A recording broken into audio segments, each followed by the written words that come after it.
Danielle Kelly up against Ayaka Miura at One Fight Night 7. Danielle, great to see you. Your record against MMA fighters is pretty solid.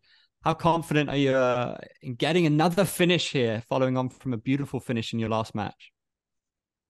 I'm pretty confident. I'm looking forward to putting on a really fun show or a quick show, depending how I feel. Do you feel flattered that some fans are calling you the face of women's submission grappling in one after two really strong performances inside the circle? Flattered maybe, but I feel like, like I'm pretty small, so I like to think I'm the face of like the smaller women's jiu-jitsu. Um, but yeah, I think I'm heading that way, but I just gotta kind of keep my feet in the ring more, so just get more experience and go against a lot of girls. But yeah, it's a pretty good feeling. Your debut was a draw against Mei Yamaguchi. Do you think that Ayaka presents a similar skill set to her? And how do you feel about her as a challenge for you? I think she may be more technical and more engaging than May. May was really good at her defense and she was really strong. And I think my opponent's going to be either just as strong or stronger because I'm going to be like way lighter than her. My opponent, Ayaka, I'm sorry if I mispronounced her name.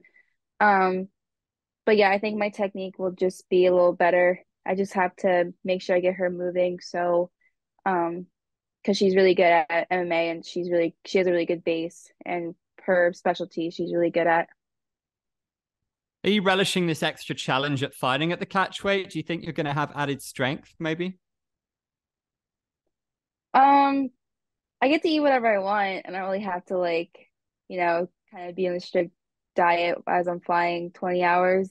Um, but no, I think I feel just as fine. Like I walk around 115, usually lighter sometimes, but I think I think if I just use my technique right, I think her size won't matter. So the second MMA fighter that you're taking on inside one, if you get a decent win here, will you consider making a jump to MMA in the future?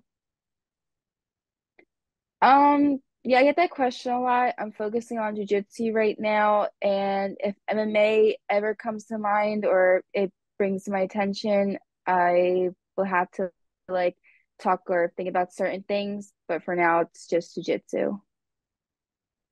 How do you feel about striking? Do you enjoy it? What's your favorite striking martial art? Have you got an affinity for it?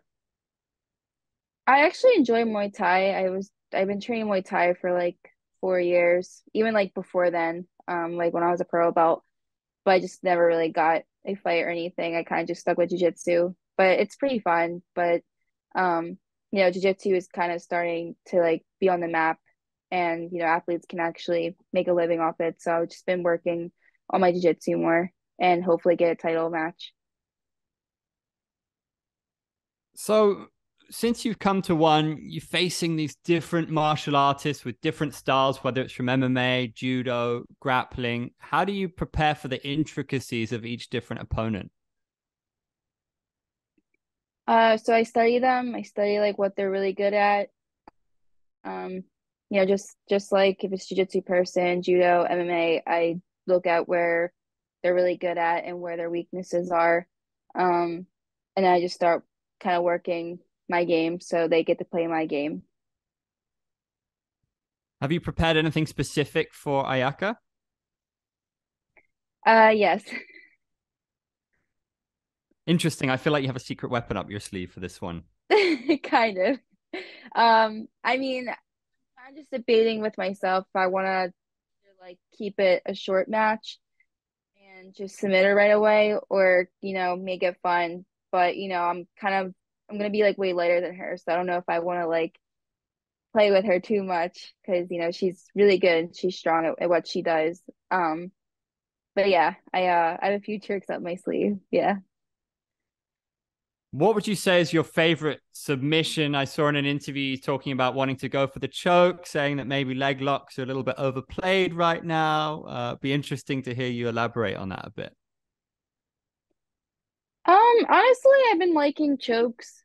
I think I mean they're all submissions are good. Leg locks are, anyone that says leg locks are fake or not good, like they're just out of their mind. I was kind of like saying it as a lot of people are focused on, doing leg locks and whatnot, and people are getting better at defending them and maintaining good position and, beating the people who only have tunnel vision on leg locks. But with that being said, I have been working on a lot of that, as well as, trying to maybe take her back, just like my last opponent that when I took her back and choke her. So I think rear naked chokes are still my favorite. Roger Gracie, that's one of his favorites. So, I think there's much better than like an arm lock or a leg lock. But yeah, yeah, leg locks are still good. Do you feel like alongside the Ruotolos that you're kind of injecting new life into one championship submission grappling?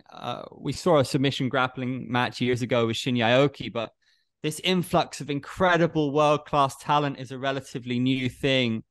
Do you relish the chance to showcase to new grappling fans what you can do and try to do something innovative when you're in there? Yeah, for sure. I mean, honestly, too, I feel like a lot of people have been watching the grappling, especially my matches. Everyone's looking forward to my match coming up with Ayaka. Um, Even the last one, like a lot of people were watching that, and I've been focusing on, I compete. I either want to try like not have the matches go out too long, just like my main match. Um, but when I'm doing a technique, I want it to be very precise. So, a lot of people kind of like what Gordon does, like he presents the technique in his matches and then he talks about it or makes an instructional about it. So that's like one of my goals. So hopefully, some things I've been working on, I can implement it in this match and teach it out there. How do you feel about competing inside the circle? Does it present a different dimension to you? We've seen fighters kind of running across the cage wall at times. Has it added another element to you? So I believe this match is going to be in a ring. It's in Thailand. I cannot pronounce the stadium's name, but it's in like a famous stadium, and they only use rings. I've actually never competed in a ring, so that's gonna be very interesting. I think it'll be a positive on my side, being a grappler. But with the cage, it was a little different, and I think with my first match, it was actually my first match with one championship against May. It was on the cage, and I kind of had to get used to it. And it was a little different. I think she used the cage really well to prevent me from trying to get submissions, and she used it for defense really well. Um, but I think like over time, when you train for it, you get a little better at it. But I think it does kind of change jujitsu a little bit. How do you enjoy the one championship rule set? I like it. It makes people not stall or try to like stay in position and then have the other person like the refs will tell you to keep going. If you stall, you'll get a penalty card, and I think that's really good for the sport because no one wants to watch boring jiu-jitsu or everyone's just stalling. So I like the rules because it makes you like keep going for the submission. Angela Lee once called you out for a submission grappling match. Well, we know it's about that you wouldn't back down from. Are you open to the same kind of matchup against somebody like Xiong Jingnan? Sean Jane, they fought right They did, like yeah. They fought a recently. trilogy. She's the She women's beat. strawweight champion in MMA. Okay, that's what I was Uh, thinking about. Sorry, the names throw me off. I would love to go against both of them. Yeah, I would love to go against her. Why not? Sounds easy to me. I think she'll be an easier matchup than Angela, but yeah, I wouldn't turn that down. Can you give us your assessment of the women's grapplers in one overall? Have you been impressed by the talent? Is there anyone that stands out to you?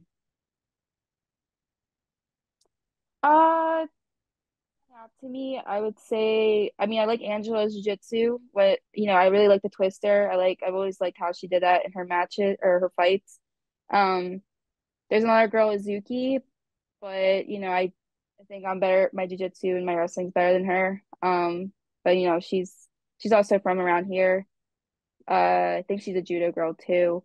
But then my opponent, Ayaka, I watched her fights recently, and she does like the same move. Like I call her like a mini Ronda Rousey. And I think it's pretty cool that she submits these girls with the same move, and like these girls that know that it's gonna happen to them, and she still does it. So I find that very impressive of her. So I'll say like those three girls stand out to me. Yeah, she got three Americana submissions in a row in MMA. Are you on your guard about that? Is that something you're watching out for? Yeah, for sure. And she does like, she from that position, she kind of like goes for like a Kimura or like a arm head and arm triangle choke. She does it pretty well, and the other girls can't stop it. But I feel like my defense is better, and I feel like I can scramble out a lot of stuff. So it'll be interesting. But I definitely don't want to be in that position to find out. We have some history awaiting us in May with one championship going to Colorado, Demetrius Johnson taking on Adriano Moraes in the trilogy. How significant is that for you to see one come to the USA? I think it's awesome. I think that's their first ever US show, and they had DJ fighting again for the main card and a bunch of jiu-jitsu people. I know Mikey just got a match. Um, I think it's gonna be a phenomenal card, and it's in May. I'm competing right now in this month. I'm not really expecting to be on that card, but it would definitely be something that I'm looking forward to, and I think a lot of fans are gonna be excited for this fight, and I think it's gonna blow up. What would be your ideal matchup on a USA card? Ideal matchup, I have mentioned before. I mentioned Angela Lee, like I think because she's a big name as well. It would bring a lot of eyes to women's jiu-jitsu. She's a big name in one championship in MMA. So I think that would be like a good matchup. Another one was Jessica Khan. I know she signed, but I don't know if I haven't seen her really compete, but that would be a good matchup. I have history, so I would definitely like to get that one back. And the third one, I would say Azuki. She's also has a lot of attention on her, and she's from New York now. So those would be like my top three with big names. They have a lot of attention on them. Um, for you, who is the person in this sport that you most look up to? Who's the biggest influence for you? Biggest influence. I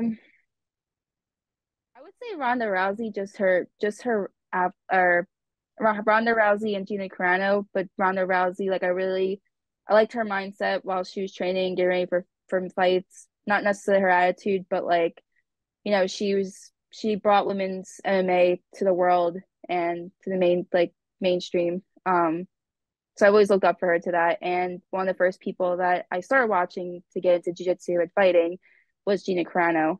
And I like what she's doing now. Like she used her fighting to be a movie star. It's really cool to look up to someone like that and what she's doing, something positive. Both of them are. Um, I think they're positive role models to look up out there. And then for guys, I'd say GSP just because he's GSP, so he's always a good fighter.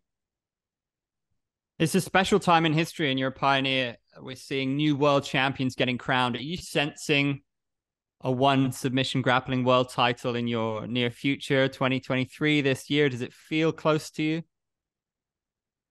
Yeah, I think so. I know there hasn't any matchups, but I would like to think I'm in line for the title. But again, I'm not really expecting anything. I'm training for whoever. I'm gonna be studying people and just stay prepared. And if I get the title, I'll be ready for it. Maximum respect. Always incredible to watch you compete and great to talk to you. Thanks, Danielle. Thank you so much.